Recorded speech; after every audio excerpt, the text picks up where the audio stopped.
Well, for centuries, freedom of speech has been America's signature right. It's what sets us apart from other countries, even relatively free countries, certainly the rest of Europe and Canada.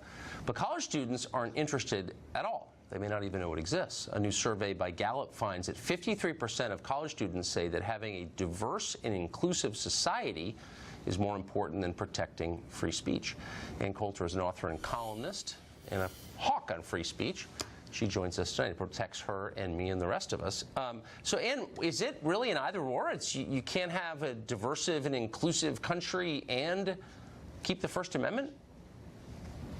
Well, yes, of course you can. We've had it for a few hundred years. Yeah. What was strange about the survey, which I noticed immediately when it landed in my inbox, and it was odd that the New York Times presented it as if, well, we've covered all the bases here, is that the only breakdown, they did age breakdowns, gender breakdowns, political party breakdowns, the only ethnic breakdown was black and white Americans. Do they think we're living in the 1950s? Because what is striking is this is, of course, another problem of immigration. Our two main immigrant groups, Hispanics and Asians, overwhelmingly, whether it's the Pew Research Center, Cato, all kinds of surveys done over the years show that white and black Americans overwhelmingly support both free speech and gun rights, and you have almost the reverse percentages with recent immigrants. I mean, this idea that people come to our country and suddenly think, oh, I understand. Yes, you have a right to speak even if I disagree with you and even if you're insulting the Prophet Muhammad. No, it doesn't work that way. So what you're seeing at places like Berkeley, white students are only 30% of the population at Berkeley. Asian students alone are 46%. That's more than black and white Americans combined. That's why you're getting the biggest attacks on free speech at places like Berkeley. Well, so that's fascinating to watch.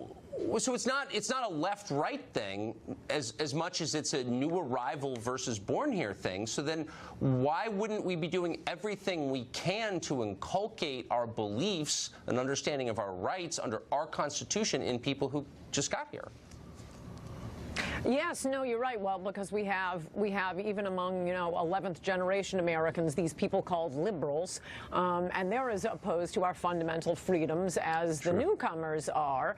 But I mean, the ACLU has been surprisingly staunch on the issue of free speech, losing a lot of their donors, I might add, in the face of these recent attacks. But you would think that the ACLU would have an opinion on the importation of people adamantly opposed to the mission statement in their charter. I mean, we are looking at the death of America's fundamental freedoms, as you said in your introduction. Even England doesn't have free speech. Well, that's going to be it for America, both First Amendment and the Second Amendment, as this new generation of non-Americans grows up. So why are our corporations abetting this, making it worse? Kroger, the grocery chain, announced today that it will no longer stock magazines with photographs of assault weapons. Not even clear how they're defining that or what an assault weapon is. But scary-looking guns are no longer allowed in photographs in Kroger. Since when are companies sort of piling on speech restrictions here?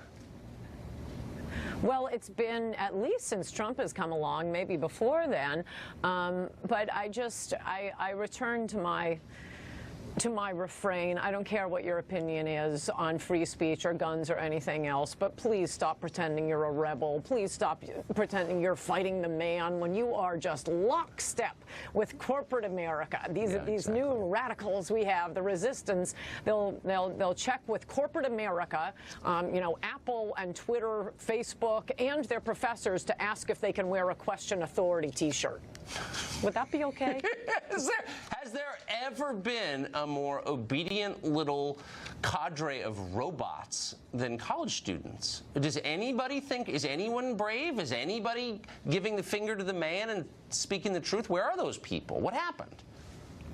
Well, the good news is I'm following a lot of them on Twitter. I get the impression that we are creating, and the left is creating, without realizing it, this really hilarious and ferocious generation of right-wingers. These college students, they're listening to white privilege all day, every moment of every day.